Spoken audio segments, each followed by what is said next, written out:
all the people, day 3 in Tokyo, get dressed with me. 3 day pa lang pagod ako, but I'm enjoying it, guys. There's a lot of things to do here in Tokyo. Today, finally, I would be able to wear this, guys. This is a masterpiece of a local brand in the Philippines, guys. Beautiful piece from Islane Studios. Sobrang ina-eye ko na talaga to ever since na lumabas to. This is the Ori jacket. You can customize it. You can do it like this.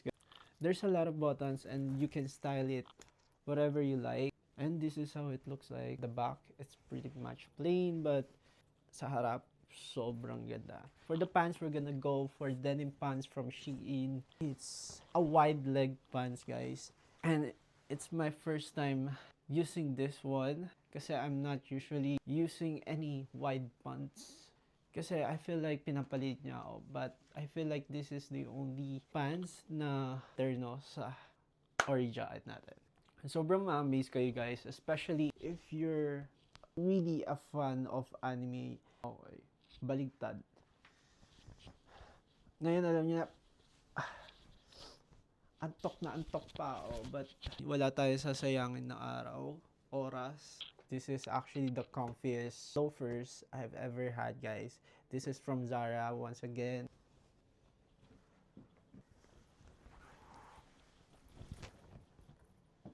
Then siya dito. Sakit na. See?